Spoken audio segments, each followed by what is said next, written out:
Alright, morning. You know what I mean? Good afternoon, good evening, good night, though. My twins, hope you're doing good. Whatever you got going on, twin, you know what I'm saying? I appreciate you. And I appreciate your time. Go and drop a like, drop a sub. You know what I mean? We upload every day on this side of town. Nobody dropped this in the comments, though. But I seen this pop up on my recommended. You know what I'm saying? And I'm interested. I mean, I'm interested. So, let's go ahead and catch this little vibe. Drop a like, drop a sub. And yeah, let's go ahead and catch this little vibe. We upload every day, twin. You know what I'm saying? Hope you're doing good, though. You know? It's just been really hard because we just don't have the answers.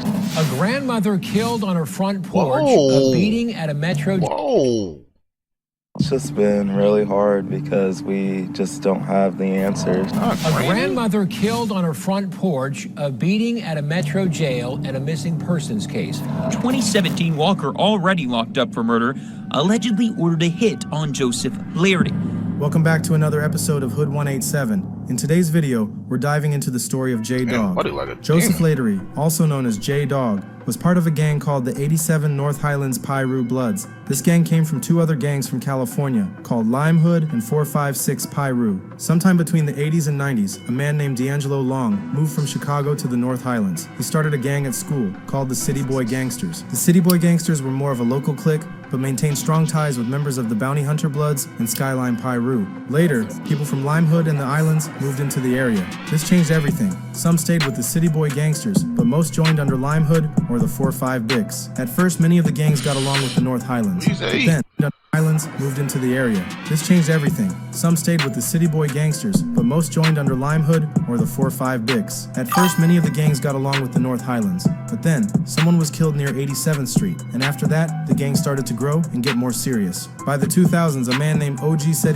helped turn the group into the 87 North Highlands Piru Bloods. They became way more than just a love set of Pirus. It became its own gang. Given how quickly and recently the gang had evolved, it's no surprise that many youth were drawn to it, including Joseph. Joe was known as a lovable and respectful young man, but eventually Joseph followed in the footsteps of his friends and eventually joined the 87 North Highland Piru Bloods. Joseph was good at keeping his gang life a secret from his friends and family. By his 20s, Joe ended up on probation, where he had to wear an ankle monitor. It's said around this time, Joe had just come out of a relationship and welcomed his first daughter, which shifted his priorities. He wanted to be a good dad, so taking care of his daughter came first. The streets weren't as important to him anymore, but while he was being a dad, a gang war was going on between the North Highland Bloods and the Shotgun Crips. It was a very dangerous time in OKC. Joseph started seeing a woman named Aisha Stewart. Aisha was known for being a cute light-skinned girl with a baby face who could easily get anything she wanted. But J-Dog didn't know that Aisha was allegedly playing him the whole time. Aisha was connected to the Shotgun Crips, and her boyfriend, Patrick Walker, also called Taz, was a high-ranking member of the gang. Damn. Taz was known as a very violent man, and in 2003, he was facing life in prison for killing Brandon Harlan. Brandon wasn't known to officers as a gang member, just someone who had caught a few weed charges. On a Monday morning in 2001, Brandon Harlan was found dead in a white Monte Carlo at an apartment complex on 2024 North Bryant.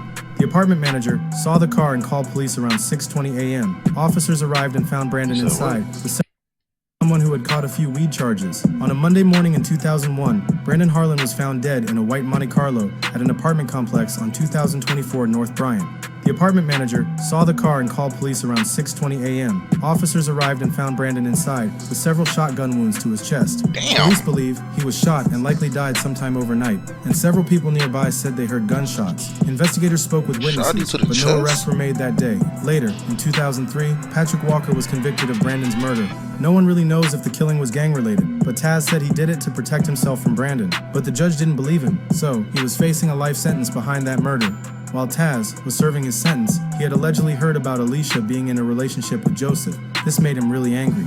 According to officers, Taz noticed that he and his cellmate Charles Pendarvis looked alike, which sparked an idea in Taz's mind to plan an escape. Charles, who was scheduled for release, unknowingly became a key part of Taz's scheme. After learning about Charles's impending release, Taz made a threatening ultimatum. He coerced Charles into handing over his ID, threatening harm to Charles and his family if he refused. Fearing for his loved ones, Charles complied with Taz's demands. Pretending to be Charles, Taz was released from prison instead of his cellmate. It's y'all's job to make sure what happens, everything goes smooth. He go to court, leave court, go back to the pen. Days earlier, Taz was also visited by 3 women, Megan Hughes, Brittany Dobbs, and his girlfriend, Aisha Stewart. All 3 women were accused of selling drugs for Taz while he was in jail, likely using the drug money to fund his getaway plan. In a recorded phone call with one of them, Taz was heard saying, "I'm a bust a move right here. which meant he was planning to escape. After his release, he met up with Aisha Stewart, and together they fled to St. Louis to lay low. Both were quoted saying if they were ever caught, they would go out with a fight. Police even recovered text messages between them and their friends, revealing they were planning a shootout with officers. This prompted news outlets to dub them a modern-day Bonnie and Clyde.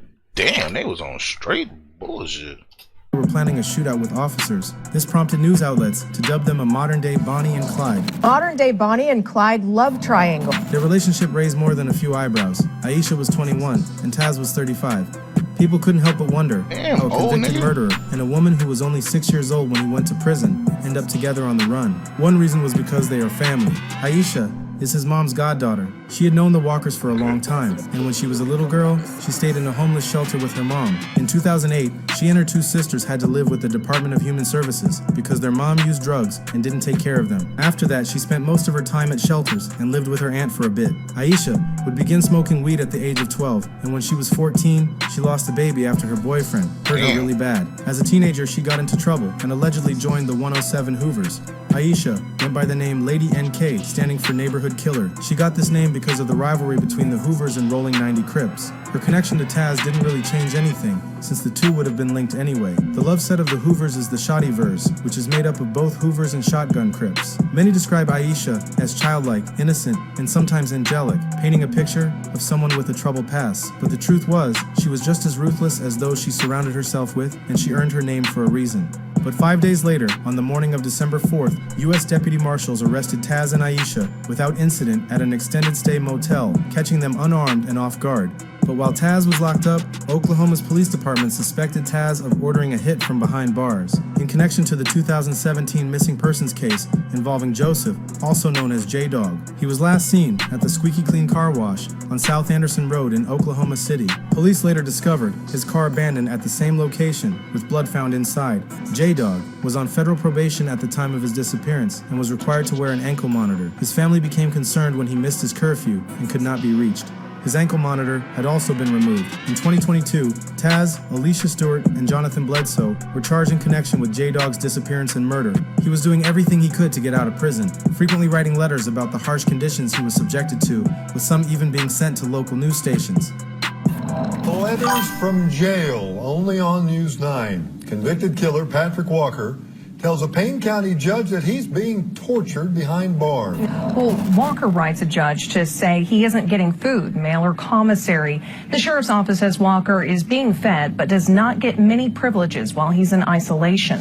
The letters are short but to the point. Patrick Walker writes on March 19th, I'm at my last straw, Judge, and I'm asking you, step in and intervene before the situation becomes uncontrollable. Walker was convicted of killing Brandon Harlan in 2003 in Oklahoma City and sent to prison. But after allegedly attacking a guard, he was sent to the Payne County Jail to have his day in court. In the letters, Walker writes, everyone seems to be against him, and that no one is listening, and my idle mind is at work. Just imagine a man that feels he's been locked up for 20 years for a crime that wasn't even a crime at all, because all I did was defend myself. Also saying for every action, there is a reaction, and I'm not so good a Christian that I'm above reacting. In another letter filed April 17th, he wrote, my current attorney is purposely trying to sabotage my defense. I don't trust her.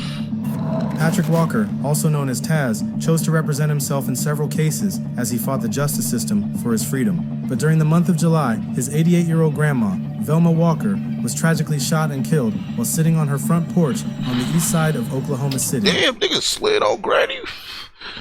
What the? See, y'all be going too far. System for his freedom.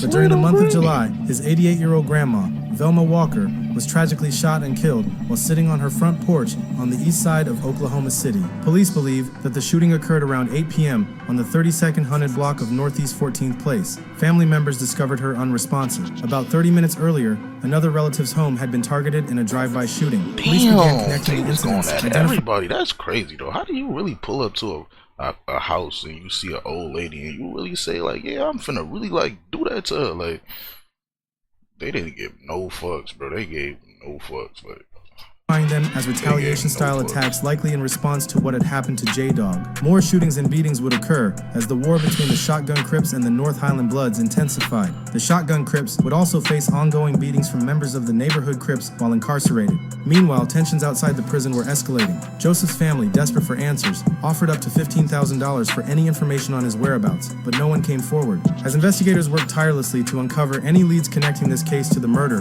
the harsh reality began to settle in. Joseph's body may never be found, and any further information might remain out of reach. This investigation was going on for nearly 7 years, but since there was no witness, no body and solid proof linking them to his murder, they were let go for the murder of J-Dog. This left friends and family puzzled. Although J-Dog's body was never recovered, his car was found abandoned with blood inside, and cell phone records connected the suspects to the crime. The reasoning behind the charges being dropped remain undisclosed, as the court documents are sealed. It's hard because there's been no answers. There's been nothing. Like, you just don't walk away from your family.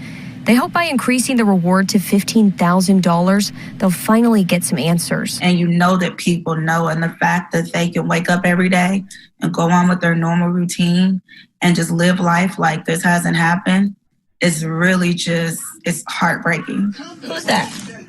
Daddy. Joseph left behind a 3-month-old daughter who's now 3. His 2 sisters say he would never have left her or not contacted someone. My uncle, he was a good person. I don't know what anybody will want to hurt him. Over the years, their family has come together to remember Joseph. Juliet and Jennifer say their mother recently passed away, never knowing what happened. Now they don't want that to happen to anyone else. And for me, the hardest part is knowing that he's out there alone, wherever he is. They're hoping the new reward amount will motivate someone to finally come forward and help them say goodbye. Because we'll never move on. Yeah. But at least we can face each day knowing that we did right by Joe. And most recently, Elijah Marie Stewart was arrested on April 17th, 2025 for accessory to murder. Although this is a separate case, there's hope it could lead to new information regarding Joseph's whereabouts. Thank you for watching another episode of Hood 187. That's crazy. Anyways, though, that was crazy. I ain't gonna lie, that was out of pocket. They out of pocket for that one. But anyways, let me know how you feel about that. If you see any more videos like this you want me to watch, you know what I'm saying, go on, drop it in the comments. You know what I'm saying, go on, drop a like, drop a sub. I appreciate your time. You know what I'm saying, y'all know we upload every day, most of the time, twice a day, you know what I'm saying. But anyways, I'm gonna go ahead and get out of here, man. I'm gonna see y'all niggas in the next one, bro.